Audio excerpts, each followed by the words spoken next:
अस्सलाम वालेकुम। Muzammil Suhrawardy official YouTube channel के साथ मैं हूँ आपकी मेज़बान इकरा रियाज। हमारे साथ मौजूद है मुज़म्मिल सोहरावर्दी। अस्सलाम वालेकुम sir, welcome to the show. क्या हाल है आपका? वालेकुम सलाम इकरा, क्या हाल है आपके? मैं ठीक हूँ। आई एम श्योर हमारे नाज़रीन भी खैर आफियत से होंगे। तो सर ब्लॉग का आगाज़ करेंगे। सबसे पहले आपसे पूछना चाहूँगी कि जो नज़दीकियाँ थी ये दूरियों में कैसे तब्दील हो गई? ट्रम्प वर्सेस एलोन मस्क और बजट पर काफ़ी तनकीद की जा रही है। आपको क्या लगता है कौन जीतेगा, किसका पलड़ा भारी होगा? Over to you. देखें इकरा, आपने इलान मस्क और ट्रंप की लड़ाई के बारे में सवाल किया है। एक वक्त में तो डोनाल्ड ट्रंप ये कहते थे कि इलान मस्क को मेरे बेडरूम तक रसाई हासिल है और इकट्ठे चलते, और अगर आप कैंपेन में देखें तो इलान मस्क ट्रंप की कैंपेन पे मिलियंस ऑफ डॉलर्स के इनामात देते हुए भी नजर आए हैं। और हर जगह जहाज में इकट्ठे, हर चीज इकट्ठे, व्हाइट हाउस में इकट्ठे, हर जगह इकट्ठे। लेकिन अब इलान मस्क जो है वो डोनाल्ड ट्रंप के बजट के खिलाफ ट्वीट कर रहे हैं। और इस जो डोनाल्ड ट्रंप ने जिस बजट को बिग एंड ब्यूटीफुल करार दिया है, उसको इलान मस्क तबाहकुन और बहुत ही बुरा और गंदा और पोर्क फील्ड बजट करार दे रहे हैं। तो टेक्निकली वो डोनाल्ड ट्रंप की मुखालफत कर रहे हैं। वैसे तो रिपब्लिकन्स के 4 और सेनेटर्स ने भी इस बजट की मुखालफत का ऐलान किया है, और रिपब्लिकन्स के पास 4 ही वोटों की अक्सरियत है। लेकिन ये आगे चल के देखेंगे कि ट्रंप उन सेनेटर्स को मैनेज करते हैं या नहीं मैनेज करते।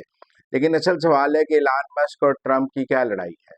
देखिए, इलान मस्क और ट्रंप की बराह रास्त तो कोई लड़ाई नहीं है।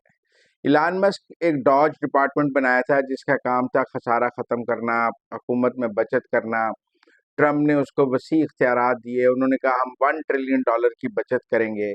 और टेक्निकली इस सारे अरसे में इतने मुलाजमीन का इस्तेहसाल करके, लोगों की बेइज्जती करके, ईमेलें करके, उनको जबरी तौर पे निकाल के, सब कुछ करके भी इलान मस्क का जो डॉज डिपार्टमेंट है वो $100 बिलियन से ज्यादा की बचत नहीं कर सका। अब जब बजट पेश होने का वक्त आया तो जो ट्रंप के वजीर खजाना है स्कॉट बेसेंट, उन्होंने इलान मस्क को कहा कि आपने तो $1 ट्रिलियन की बचत का कहा था और आप $100 बिलियन से ऊपर नहीं गए, तो आपका डिपार्टमेंट तो मुकम्मल तौर पे नाकाम हो गया।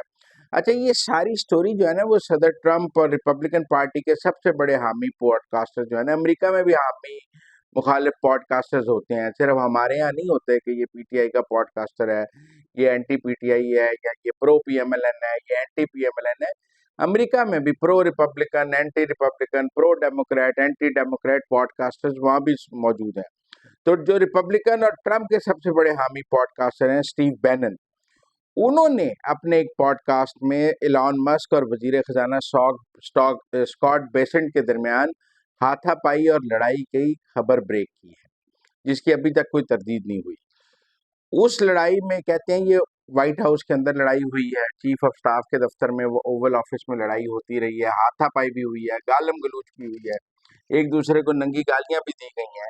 और इस लड़ाई का जब डोनाल्ड ट्रंप को पता लगा है तो डोनाल्ड ट्रंप ने अपने वजीर खजाना का साथ दिया और उन्होंने कहा है कि वजीर खजाना ठीक बात कर रहे हैं, इलान मस्क आप $1 ट्रिलियन की बचत नहीं कर सके, आपको फ्री हैंड दिया गया है, आपने इतना कुछ किया है, लेकिन नेट रिजल्ट तो $100 बिलियन से ऊपर का नहीं आया है, जो कोई ऊंट के मुंह में जीरे के बराबर है। और आपने इतना जो मुल्क में भौचाल लाए हैं, सब कुछ किया है, बस यूएस एड बंद कर दी, हर कुछ बंद किया है, और बचत सिर्फ $100 बिलियन की है।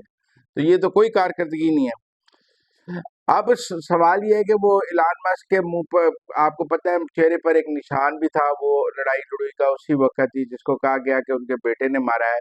लेकिन टेक्निकली डोनाल्ड ट्रंप ने इलान मस्क की बजाय अपने वजीर खजाना का साथ दिया। वजीर खजाना ने बजट पेश किया है जिसको बिग एंड ब्यूटीफुल ट्रंप ने कहा है। अब इलान मस्क उस बजट की मुखालफत कर रहे हैं, और इलान मस्क की ये कोशिश है कि सेनेट से इस बजट को नाकाम कराया जाए और इसको फेल कराया जाए। तो अब इलान मस्क ने एक्स पर उसके खिलाफ ट्वीट शुरू कर दिए हैं बजट के खिलाफ, और उनके ट्वीट्स हम रोज पढ़ रहे हैं। इलान मस्क का ख्याल है कि इस बजट से जो खसारा है वो $5 ट्रिलियन हो जाएगा, सारा पैसा सूद में चला जाएगा, और हमारे पास हेल्थ केयर, दिफा और किसी काम के लिए कोई पैसा नहीं बचेगा। जबकि ट्रंप इसको बिग एंड ब्यूटीफुल बजट कह रहे हैं। तो ये तो इलान मस्क और ट्रंप की लड़ाई का बैकग्राउंड है, मैंने कहा आपको लिख दूं एक। और कि अब दोनों के दरमियान जो है वो लड़ाई ट्विटर पे और सोशल मीडिया पे अपनी जगह मौजूद है। क्या इलॉन मस्क इस बजट को सेनेट से नाकाम कराने में कामयाब होंगे या नहीं होंगे, क्योंकि इलॉन मस्क का मौक़िफ़ है कि सूद की अदायगियाँ पहले ही तमाम सरकारी महसूलात का 25% इस्तेमाल करती हैं। अगर बड़े पैमाने पर खसारे के अखराज जारी रहे तो सिर्फ सूद की अदायगी के लिए पैसे होंगे। ये मसला सिर्फ पाकिस्तान का नहीं है, ये अमेरिकी बजट का भी मसला है। कर्ज, खसारा, डेफिसिट, ये सब कुछ अमेरिकी बजट में भी है। हमारे यहाँ सब समझते हैं सिर्फ पाकिस्तानी बजट में ही है। बहरहाल ट्रंप ने लिखा है कि ये बिल एक बहुत बड़ी फतह होगी। ट्रंप अपनी जमात के अरकान कांग्रेस की इस लड़ाई में सोशल मीडिया में खुलकर सामने आ गए हैं। ट्रंप ने कहा है कि जो सेनेटर इस बिल की मुखालफत कर रहे हैं वो कम समझ हैं और उन्हें कोई बजट सेंस नहीं है, वो नालायक लोग हैं। जो टेक्निकली मैं समझता हूँ कि इलॉन मस्क जो है ना, अपने साथ अब कुछ सेनेटर जमा करना चाह रहे हैं ताकि एक प्रेशर ग्रुप बनाकर वो ट्रंप को ब्लैकमेल कर सकें। अमेरिका में खेल तो लॉबिंग का है, आपको पता है। क्या इलॉन मस्क 8-10 सेनेटर जमा कर लेंगे कि वो इस बिग एंड ब्यूटीफुल बजट को रोक सकें, या ट्रंप अपनी हुकूमती का जो ताकत है उसके नतीजे में ये big and beautiful budget pass करा लेंगे। इलॉन मस्क ने इस बजट के खिलाफ ट्वीट करने शुरू किए हैं। 2 सेनेटर्स की उन्हें हिमायत भी हासिल हो गई है, लेकिन अब ये देखना है कि वो कितने सेनेटर्स अपनी दौलत के सर पे इकट्ठे कर लेंगे और कितने सेनेटर्स ट्रंप अपने साथ खड़े रखने में कामयाब होंगे। आपको पता है बजट नाकाम हो जाए तो हुकूमत गिर जाती है, लेकिन क्या ट्रंप अपना बजट पास करा लेंगे, ये एक बहुत अहम सवाल है। सर आगे बढ़ेंगे और अब आपसे जानना चाहूंगी कि खामोशी क्यों है पुतिन की जानिब से। पूरी दुनिया एक्सपेक्ट कर रही थी कि वो कुछ ताबड़तोड़ जवाब देंगे। क्या ये उनकी कोई हिकमत अमली है? क्या चल रहा है? अब यूक्रेन का इतना बड़ा हमला था, यूक्रेन वर्सेस रशिया, आपको क्या लगता है क्या कोई जवाब आएगा या अभी थोड़ी देर खामोशी रहेगी? क्या देख रहे हैं? इकरा, आपने रूस यूक्रेन लड़ाई के हवाले से सवाल किया है और टेक्निकली आप मुझसे पूछ रही हैं कि सबको उम्मीद थी कि पुतिन कुछ करेगा और 3 दिन हो गए हैं पुतिन ने कुछ नहीं किया। ये बात ठीक है कि जो जितना बड़ा हमला पुतिन के ऊपर हुआ था यूक्रेन की जानिब से, अभी तक पुतिन उसका कोई वाज़ेह और ताकतवर और फ़ोर्सफुल जवाब नहीं दे सके हैं। लेकिन हम पुतिन की अगर हिकमत अमली का जायज़ा लें, तो पुतिन ने अपनी ज़मीनी फ़ौज की भर्ती शुरू कर दी है। पुतिन ने भर्ती शुरू की है इराक से, मिस्र से, चीन से, अफ़गानिस्तान से, ईरान से और अफ्रीका के मुख्तलिफ ममालिक से उसने ज़मीनी फ़ौज की भर्ती शुरू की है और शुमाली कोरिया से वो मज़ीद फ़ौजें मांगने के लिए रूस का एक आला सतही अहदेदार इस वक्त शुमाली कोरिया पहुंच भी गया है। आपको पता है शुमाली कोरिया और रूस के दरमियान एक मुआहदा है कि दोनों मुल्कों के दरमियान हमला एक दूसरे के खिलाफ हमला समझा जाएगा। इसी मुआहदे के तहत शुमाली कोरिया ने पहले भी फौजी रूस को दिए थे, अब वो उनसे मजीद फौजी मांग रहे हैं। लेकिन आपको याद है कि एक पुतिन का एक कॉन्ट्रैक्ट आर्मी भी ऑलरेडी मौजूद है। मतलब वो एक कॉन्ट्रैक्ट आर्मी भी उनकी पहले जो है वो यूक्रेन में जो है वो लड़ रही थी। वो कॉन्ट्रैक्टर से उनकी लड़ाई हो गई, बगावत हो गई। वो कॉन्ट्रैक्टर उनका शेफ था। अब भी वो एक कॉन्ट्रैक्ट आर्मी खड़ी करने की कोशिश कर रहे हैं। इस कॉन्ट्रैक्ट आर्मी में जो है वो उन्होंने इराक, मिस्र, चीन, अफगानिस्तान, ईरान और अफ्रीका के मुख्तलिफ ममालिक से ज़मीनी फ़ौज की भर्ती शुरू की है। वो 1 लाख फ़ौज भर्ती करना चाहते हैं। इस वक़्त रूस को एक ऐसी फ़ौज की ज़रूरत है जो यूक्रेन पर ज़मीनी कब्ज़ा कर सके। रू रू जो अब तक की स्ट्रैटेजी सामने आई है, रूस का ये ख़्याल है कि हम मिसाइल तो मारते हैं, लेकिन उसके बाद नीचे कब्ज़ा करने के लिए ज़मीनी फ़ौज उतनी बड़ी तादाद में हमारे पास मौजूद नहीं है कि वो जाकर उन इलाकों पर कब्ज़ा कर सके और वहाँ रूस का झंडा गाड़ सके। तो रूस ने हंगामी तौर पर दुनिया के मुख्तलिफ ममालिक में ज़मीनी फ़ौज की भर्ती शुरू की है। $2000 पर फौजी वो तनख्वाह देने के लिए तैयार हैं। $1100 जो है वो ट्रेनिंग के दौरान मिलेंगे और ये जो कॉन्ट्रैक्ट आर्मी है वो अगले 2 माह में खड़ा करना चाहते हैं। 1 लाख फौजी इकट्ठा करना चाहते हैं। उसके बाद वो यूक्रेन के ऊपर एक बड़ा हमला करना चाहते हैं। लेकिन रूस के कौमी सलामती ने खबरदार किया कि अगर रूस जैसी एटमी सुपर पावर भी को अगर रिवायती जंग में शिकस्त का सामना पड़ेगा तो फिर एटमी जंग की तरफ बढ़ना पड़ेगा। रूस मुसलसल एटमी जंग की धमकियां दे रहा है, लेकिन अभी तक रूस ने को ओवरसैनिक मिसाइल भी नहीं चलाए।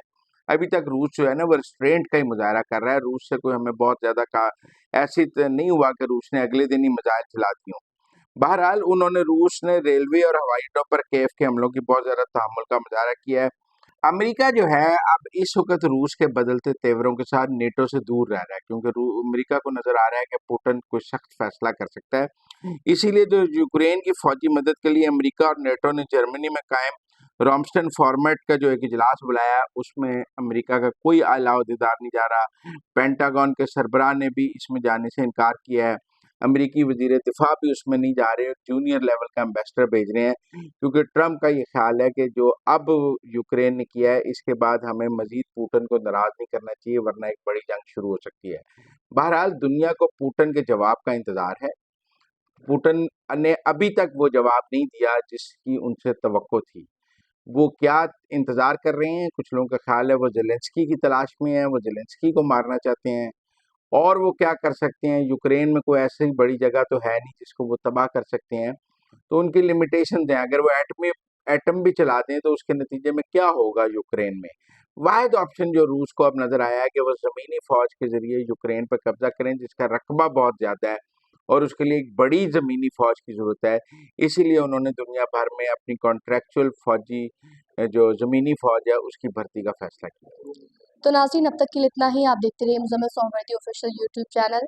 हमें दीजिए इजाज़त, और हाँ, चैनल को लाइक शेयर सब्सक्राइब ज़रूर कीजिएगा, बेल आइकन प्रेस कीजिएगा ताकि आप हर लम्हा अपडेटेड रह सकें।